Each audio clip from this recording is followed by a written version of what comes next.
We're here to make a new type of news. New insights, new styles, and new topics every day. We are News Generation. Making news just for you. It's August 3rd here in Seoul. I'm Shin, and this is News Generation, where we make the news at Arirang's very own open studio.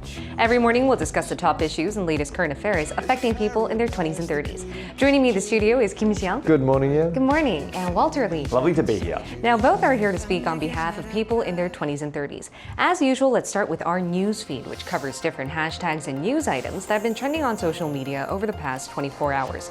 As we're seeing the world boil in record high temperatures, officials in Iran on Tuesday declared a two-day national holiday. They did so to protect public health amid an unprecedented heat wave. In western parts of the country, afternoon temperatures peaked near 50 degrees Celsius, and thousands of people were hospitalized due to the heat.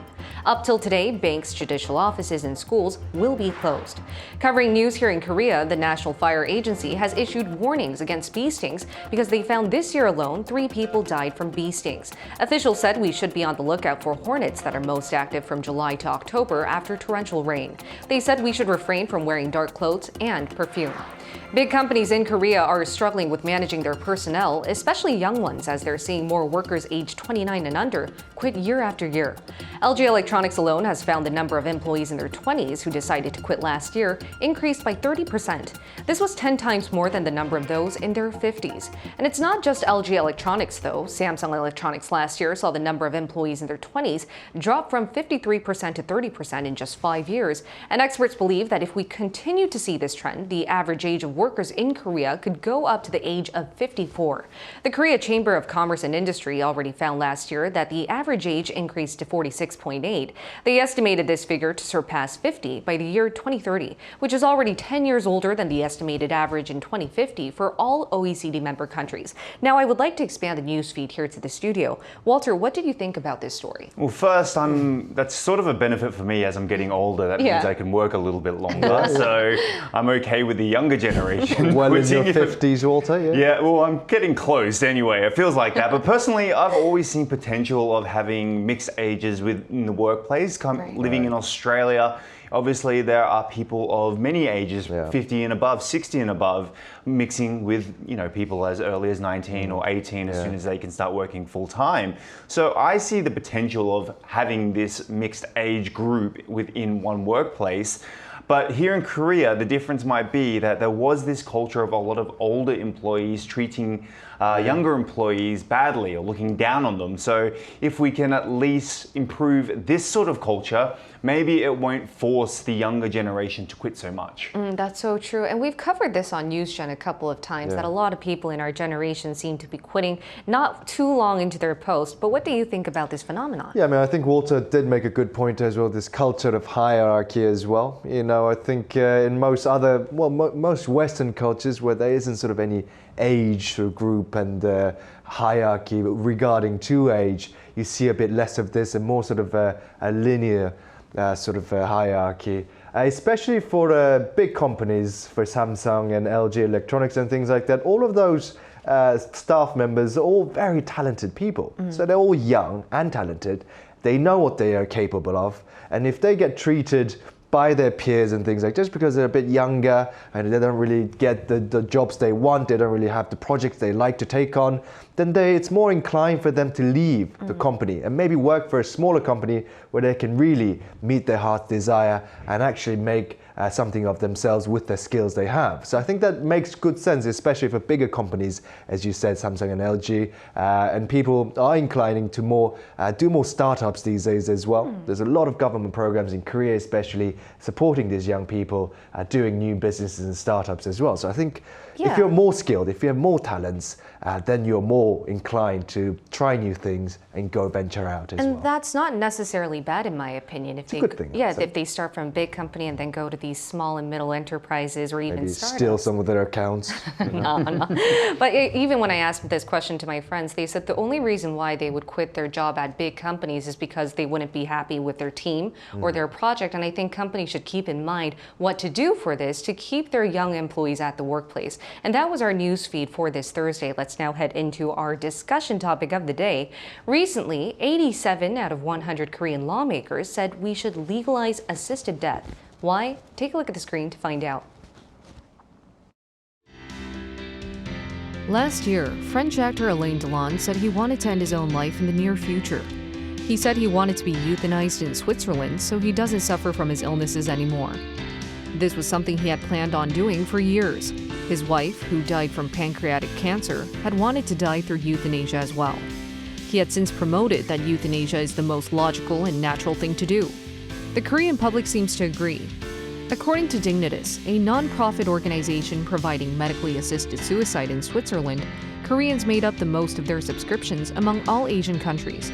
Local media found in 2019, 8 out of 10 Koreans were for legalizing euthanasia as a death method.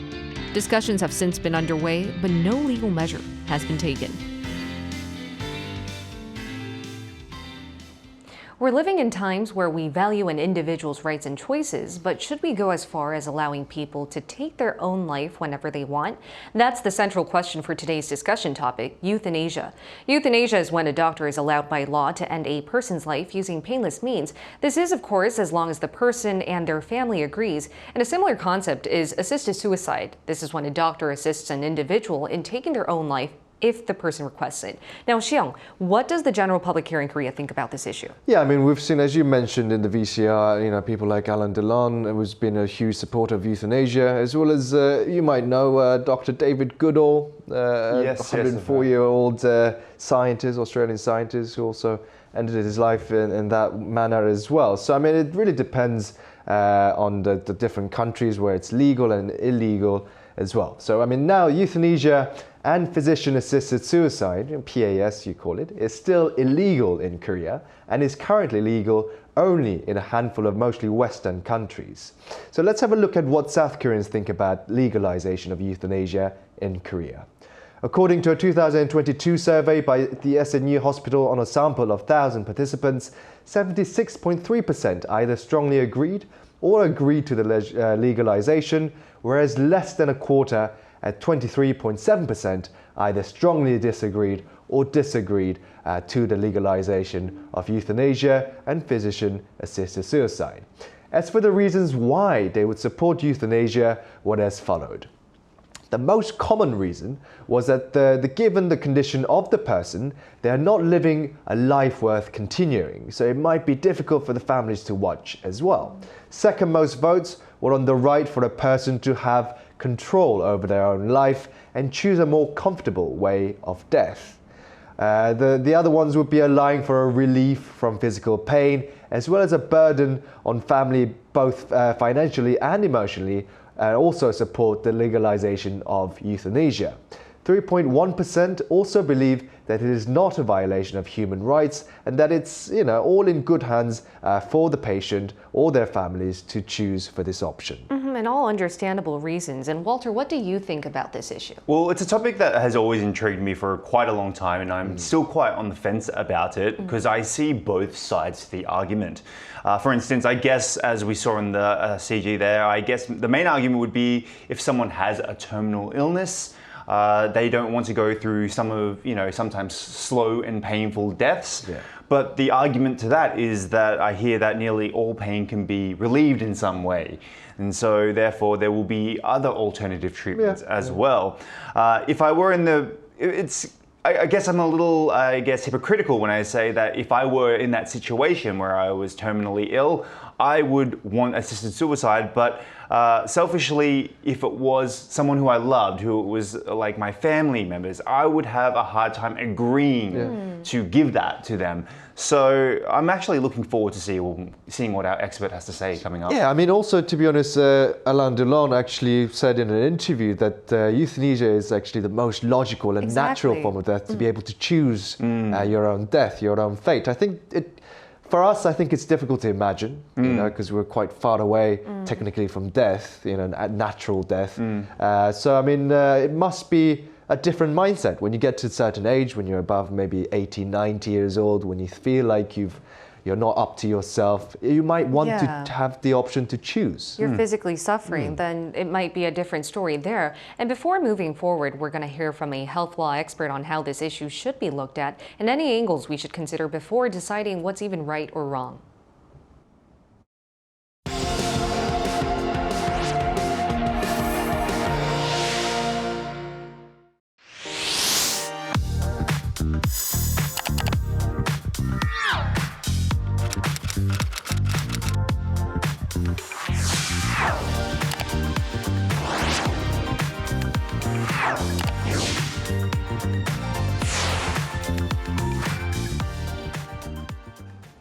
To find out where euthanasia and assisted suicide is legal and how it's being done, we're going to include a research fellow from the Australian Centre for Health Law Research. It's Dr. Eliana Close, who's also a faculty member at Business and Law at Queensland University of Technology.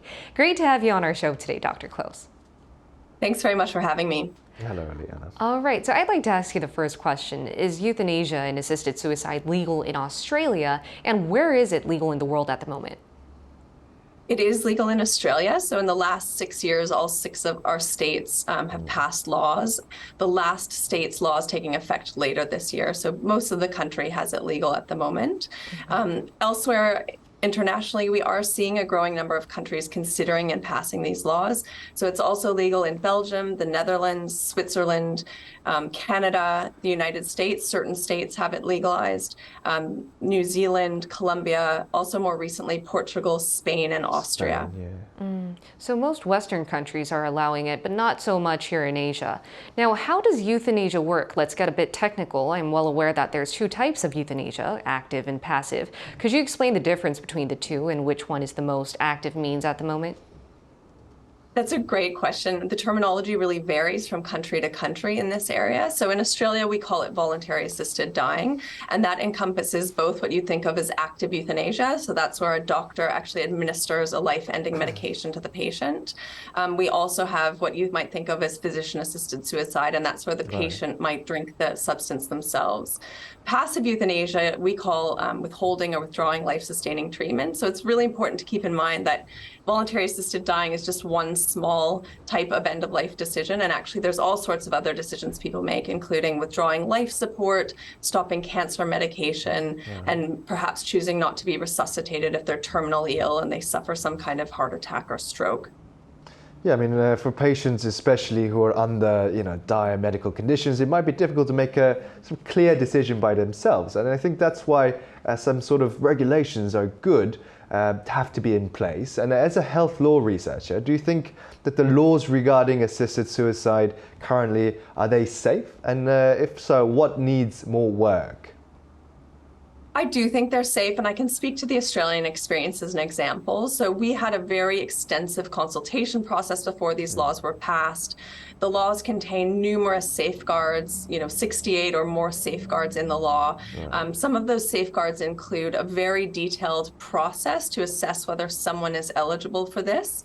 2 independent doctors have to say that the person is eligible. There are a number of criteria that somebody has to meet before they can access this. So the person has to be of sound mind. Someone else can't make that decision for them. They have to know what they're doing. It can't be coerced. They have to also be suffering from a terminal illness that's advanced and progressive and causing them suffering. And they also have to be within 6 or 12 months of their death. So it's really only reserved for people who are dying and who are close to the ends of their lives. In terms of more work, look, I think our research has shown really that it's not about the safeguards that need more work. It's actually that there's barriers in practice to people to access this. So some of the barriers include finding somebody willing to help them, finding a willing doctor, ensuring that people know it's an option. Death is a hard thing to talk about, and not everybody knows that this has been legalized. And there's also some issues around certain hospitals that don't want to participate. So we're doing work around trying to ensure that patients have access to this where they might be eligible and they want to make the choice. I think so. And during your research, were there any sort of real life cases that caught your attention? did anyone sort of decide to back out just seconds before they were euthanized? Or what were some of the families' reactions to seeing their loved ones go through this process of controlled death? I think it is really important to learn from the lived experiences of people who've been through this. So my team has interviewed over 200 people with experiences of assisted dying in Australia and in Canada, and that includes patients, family members, doctors, nurses, and others.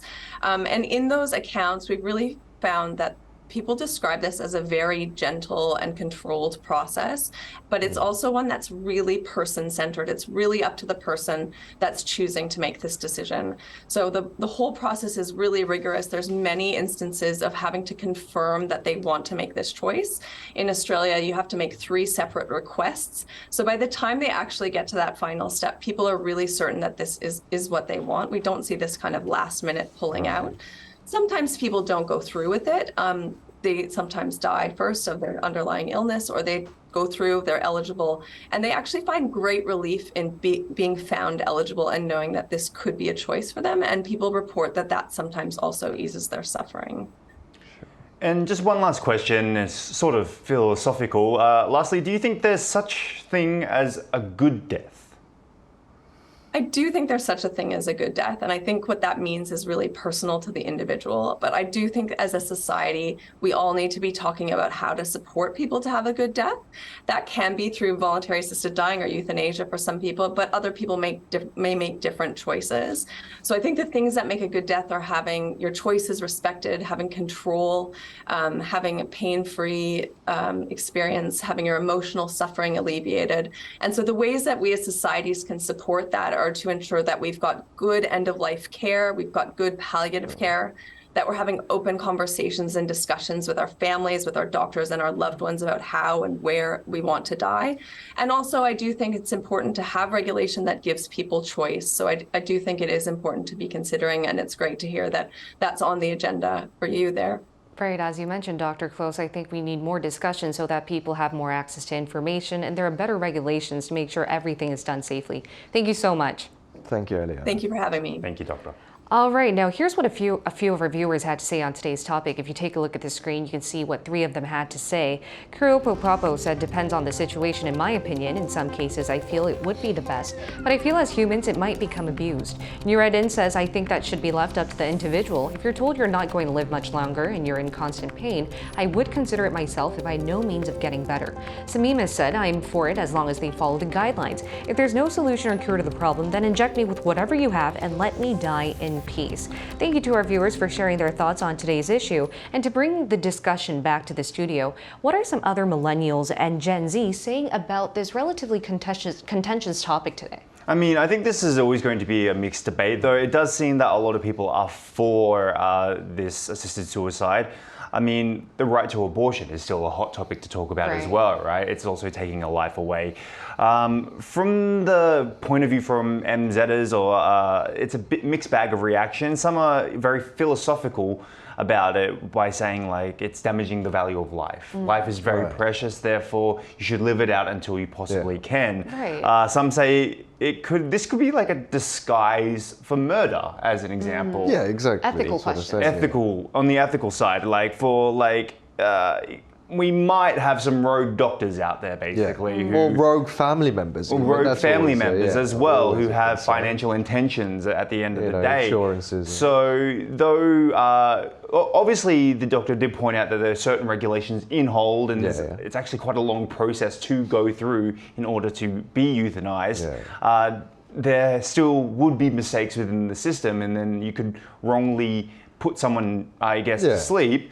Almost like the death penalty, right? There have been mistakes in the past. This is a problem that they need to fix, making sure it doesn't happen again. So there's still both sides, both pros and cons to the whole situation. That's why it's such a debatable topic. And a lot of millennials and Gen Z should be paying attention to this because, as the doctor mentioned, we are seeing more countries starting to legalize euthanasia and allowing people I think, to be honest, the millennials and Gen Zs, it's a little early for us to really think about it. We'll probably have another 60 years, probably, Hopefully, most of yeah. them's years, hopefully. You know, if you die before that, it'll probably be unnatural death anyways. Yeah. Probably won't be able to choose So euthanasia. dire, but okay. Yeah. But I mean, both legally and ethically, it is an issue that requires in-depth debate, and many disagree to euthanasia and physician-assisted suicide on the grounds of respect for life, as well as potential infringement of making a self-willed decision.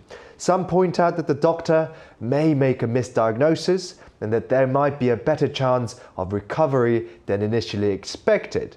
But I mean, in general, it is true that the younger generation do support the freedom of choosing your own fate or ending. So I think it's more, you know, I think as long as this community society becomes more sort of aware of how life and death works, and you become more close to death, you experience it near you as you grow older, Right. you might be thinking, oh, it might be a good way to go on your own will. And before we end off, what do you guys think about this issue? Would you be up for euthanasia? Myself, no. To be honest, I personally want to live as long as I can. 150, 250, Fingers crossed for technology. 750. Yeah. I'm just going to see how humanity pans out. I'm going to elongate my life as much as you can. I think that's one of the... But what if you were sick? What if you were chronically sick and you had the choice of being able to... Grow some lab organs. Oh, really? Okay, yes. So you would find another way. You wouldn't think that death is your final I'll resort. try to find all the ways, but if it is what it is, then, you know, I'll probably just die anyways. you'll just Even without euthanasia. What about you, Walter? So after listening to what the doctor said, and it's quite an actually grim subject if we think Yeah, about it, it but she was is. very positive for it. And it was quite convincing that it may have maybe swayed my view more to the positive side of things. Maybe this can be looked at in a way where it's not so grim, or it's for the best for the patient or whoever might be in that situation. It might be also best for the family as well, because there are many situations where, you know, some people are in, let's say, a vegetative state where they Yeah, in a are coma unable or to, something. yeah, or a coma. And this is a very difficult situation for the family to be in. I guess that would be a time where maybe it's the right Yeah. option to. And on that yeah. sense, Xiong, do you think we should legalize it in Korea? Though you might not be for it personally, do you think we should legalize it? I mean, to be honest, I think physician-assisted suicide should definitely be legalized, because that means that you do have a certain level of control, and it definitely should be controlled under strict regulations so that there's no room for malicious manipulation.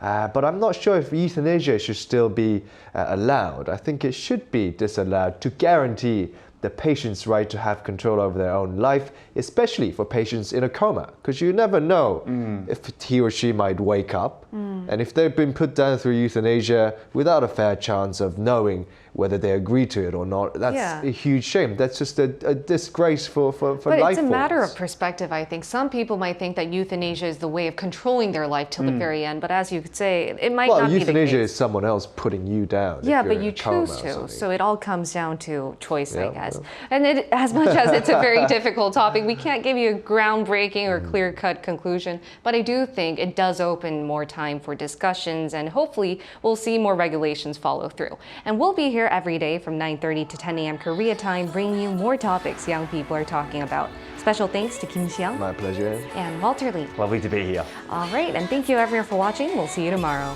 We are New generation.